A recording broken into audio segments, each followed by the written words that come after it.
குருவே எல்லாம் பெற்ற தாய் தந்தையை வழங்கி கற்பித்து கொடுத்த குருவையும் வழங்கி அதிரி மகிழ்ச்சி ஜோதிட குருகுலம் மற்றும் ஆராய்ச்சி மையத்தின் சார்பிலும் அஸ்ட்ரோ செல்வா டிவி நேயர்கள் சார்பிலும் உங்கள் அனைவரையும் சந்திப்பதில் பெருமகிழ்ச்சியும் பேரானந்தம் கொள்வது உங்கள் செல்வ கணேசன். அன்புக்குரியவர்களே, இன்று நாம் பார்க்க இருக்கக்கூடிய தலைப்பானது கால்நடை வளர்ப்பின் மூலம் காசு கிடைக்குமா? கால்நடை வளர்ப்பின் மூலம் காசு கிடைக்குமா என்பதை பற்றி விரிவாக பார்க்க இருக்கின்றோம். இது போன்ற ஜோதிட மற்றும் ஆன்மீக தகவல்களை நம்மளுடைய சேனலில் தொடர்ந்து கொடுத்து வருகின்றோம். இந்த பயனுள்ள தகவல்கள் தங்களுக்கு இருக்குமாய் உங்களுடைய நண்பர்களுக்கும் உறவினர்களுக்கும் இதை ஷேர் செய்யுங்கள். சப்ஸ்கிரைப் செய்து கொண்டு அருகில் இருக்கக்கூடிய பெல் பட்டனை கிளிக் செய்து பாருங்கள். நிகழ்ச்சிக்கு செல்லும். கால்நடை மூலம் காசு கிடைக்குமா என்று பார்க்க இருக்கின்றோம்.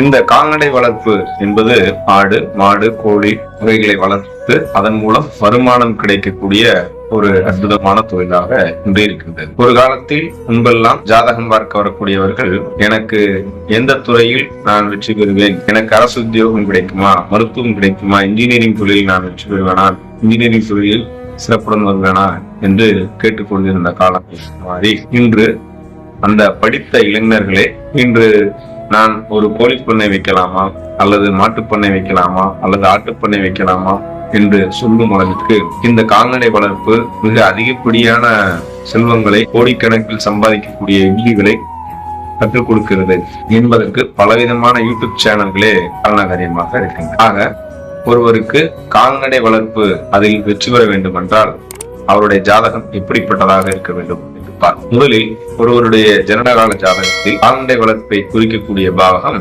6ஆம் பாவகம். கால்நடை வளர்ப்பு என்றாலே 4ஆம் பாவகம் தானே என்று சொல்வார். 4ஆம் பாவகம் என்பது அதாவது அசையும் அசையா உயிரற்ற பொருட்களை குறிப்பிடக்கூடிய பாவகமாக இருக்கின்றது.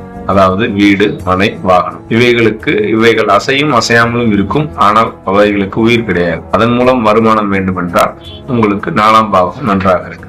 5ஆம் பாவகம் என்பது அசையும் ஆனால் உயிரற்ற பொருட்களாக இருக்கு. 5ஆம் பாவம் என்பது அசையாது ஆனால் உயிருடன் இருக்கும்.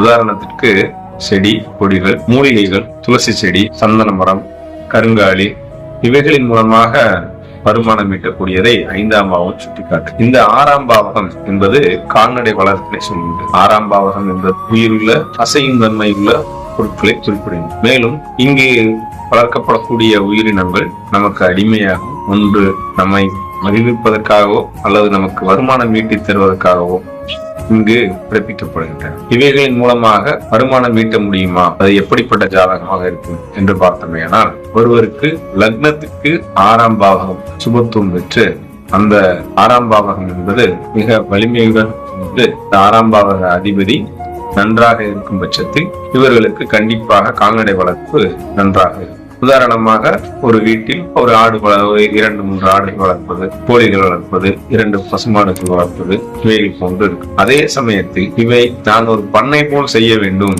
ஒரு கோழி பண்ணையாக செய்ய வேண்டும், மாட்டு பண்ணையாக செய்ய வேண்டும், முயல் பண்ணையாக செய்ய வேண்டும் என்று அவர்கள் எதிர்பார்க்கும் பட்சத்தில் அதையே ஒரு சொந்த தொழிலாக கொண்டு அதன் மூலம் பெரிய அளவில் வருமானம் ஈட்ட வேண்டும் என்றால் அவர்களுக்கு 10ஆம் பாவகம் வலுப்பெற்றிருக்கிறது. இந்த 10ஆம் பாவகம், இந்த 6ஆம் பாவக அதிபதி 10ஆம் பாவக அதிபதியோடு தொடர்பு பெற்று மேலும் வருமானத்தை குறிப்பிடக்கூடிய 2ஆம் பாவகத்தோடும் தொடர்பு பெற்று இங்கே 2, 6, 10 இந்த பாவகங்கள் தொடர்பு பெற்று அல்லது பாவக அதிபதிகள் தொடர்பு பெற்று கேந்திர திரிகோணங்களில் நிற்கும் பட்சத்தில் அவர்களுக்கு கண்டிப்பாக இந்த கால்நடை வளர்ச்சியின் மூலம் கோடிக்கணக்கில் சம்பாதிக்கும் யோகம் கிடைக்கும். இவர்களுக்கு இந்த 6ஆம் பாவகமானது 4 கால் ராசி என்று சொல்லப்படக்கூடிய மேஷம், ரிஷபம், சிம்மம், மகரம் இவைகள் தொடர்பு பெற்றிருக்கும் பட்சத்தில் இவர்களுக்கு அந்த கால்நடை வளர்ப்பு மிக அற்புதமான பலன்களை கொடுக்க இருக்கின்றது.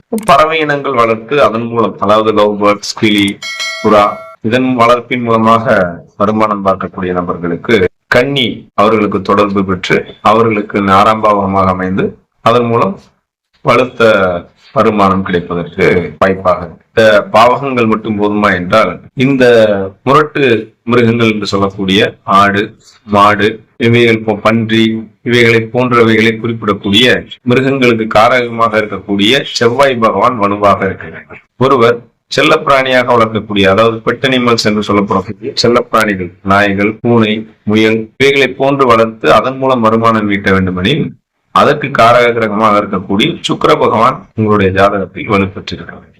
ஒருவேளை நான் பறவைகளை வளர்த்து அதன் மூலமாக சம்பாத்தியம் செய்ய வேண்டும் என்றால் உங்களுடைய ஜாதகத்தில் சொன்னவாறு 6ஆம் பாவகம் 2, 6, 10 பாவங்கள் நன்றாக இருந்து அதனோடு புதன் என்ற கிரகமும் போகாமல் வலுவுடன் நன்று தொடர்பு பெற்றிருக்காங்க. இவ்வாறு இருக்கக்கூடிய நபர்கள் கண்டிப்பாக கால்நடை வளர்ப்பில் மிகுந்த வெற்றியினை பெற்று கோடிக்கணக்கில் சம்பாத்தியம் செய்வது உறுதி உறுதி உறுதி. இந்த அமைப்புடைய ஜாதகர்கள் 2, 4, 6, 10ஆம் இடத்து இருக்கக்கூடிய கிரகங்கள் திசாபுத்தி நடத்தும் பொழுது அவர்கள் இந்த கால்நடை வளர்ச்சியில் ஈடுபட்டு அதன் மூலம் அதிகப்படியான லாபத்தை சம்பாத்தியம் செய்கின்றார்கள். அதிகப்படியான லாபம் என்றவுடன் அங்கே ராகுவின் துணையும் குருவின் துணையும் கண்டிப்பாக வேண்டும் என்பது சுற்றமான ஒன்றாகும். ஆக ஒருவரின் ஜாதகத்தை முழுமையாக கணித்து அவர்களுக்கு எந்த தொழில் செய்தால் நன்றாக இருக்கும் என்பதை எளிதாக சொல்லிவிட முடியும். ஆக அன்பர்கள் அவரவர்களின் தேவைகளுக்கு ஏற்ப இந்த ஜோதிடத்தை பயன்படுத்தி